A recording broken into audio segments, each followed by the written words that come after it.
Mr. Allen. Members, I think the very first thing we should do is thank all of the presenters, and I mean all of the presenters, those for and those against.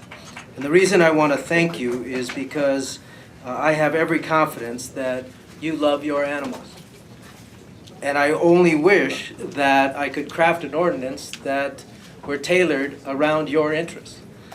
But in fact, there are others who are at play here. There are those who are training animals to be vicious to our communities. There are those who are taking advantage of animals sheerly to make a profit. And there are far too many animals. Indeed, during the course of this debate, we probably killed a handful of animals in our shelters. We know that about 40 or so animals are killed every single day in LA City shelters, 15,000 a year. And we know that there are 50,000 unwanted animals in the streets of Los Angeles. This is not an effort to stop you from what you do. I encourage you to continue to be good owners, to love your animals, treat them right, and educate others about it. I don't worry about your animals even right now as you sit here, because I know they are probably well cared for. I know they are probably well fed. They are probably where they belong and not roaming the streets of Los Angeles. But I also have other images. I remember when I took my wife to the doctor just recently and had to literally walk around a dead animal that was in front of the car when I parked it right in front of the doctor's office. It was not a good visual for my wife, who is going to have a baby next week. She turned to me and she said, "You got to do something about this." And I said, and I had already introduced this motion, but it is that kind of reality that we have to deal with. The fact is that this is a humane ordinance. This is an ordinance.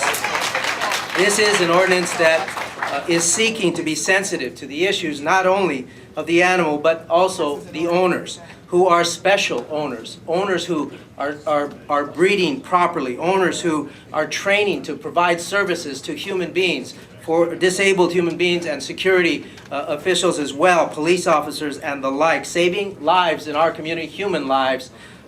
They need to be shielded from this. We recognize that. But we also recognize the poor who cannot afford to spay and neuter their dog, and we have provided provisions for them, and we know that we already have a voucher program. I want to commend Bob Barker for giving about $1 million every year to have dogs spayed and neutered all over the country.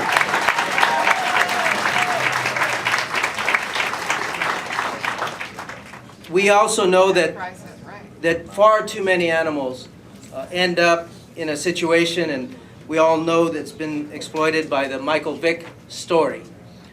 But that is occurring in Los Angeles. It is occurring right now. Far too many backdoor breeders are treating animals in an inhumane way and disrupting communities in doing so. Far too many kids fear walking to school. Far too many people have been maimed by animals roaming the streets. Just the other day, about a month ago I would say, a Saint Bernard was roaming in my neighborhood. Now, it was a great dog. I don't know who was supposed to care for that animal, but it was a shame to see it roaming through the trash in the neighborhood. Far too much time has passed. Far too many animals have been killed by our department. I would much rather have Mr. Box set his resources toward those gangbangers that are teaching vicious skills to animals that are loving animals.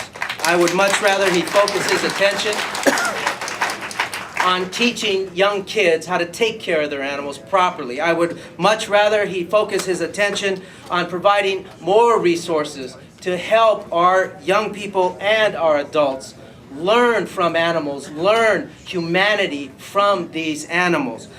They can do it, we can do it, but we must pass this ordinance in doing so. Mr. Rosendahl,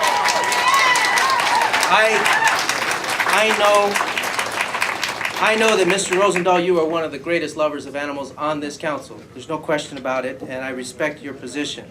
I do believe, however, that there is a great social benefit to be derived from implementing this ordinance at 4 months. And so, with all due respect, and without any disrespect toward you, relative to your particular position on that issue, I know that you embrace this ordinance otherwise, and I will work with you. But we have also created an advisory committee with the challenge of keeping an eye on this program. It will be a citizens advisory committee. Every council member would appoint somebody. I'm going to appoint Bob Barker, but I had to be first. But this advisory committee will be tasked with the responsibility of keeping us informed. I've never been one to say that any law is perfect. This is a democracy. It's a work in progress, and we must leave the door open to see if we can do it better. I hope this advisory committee will work with us and the Animal Regulations Department to create an ordinance that will even be better, and that will be our goal. So colleagues, with all of that, let me finally just say thank you to a couple of people, certainly Mr. Box and his staff, all the advocates, but also Mr. Jim Bickart from the mayor's office. He's been tremendous in this process.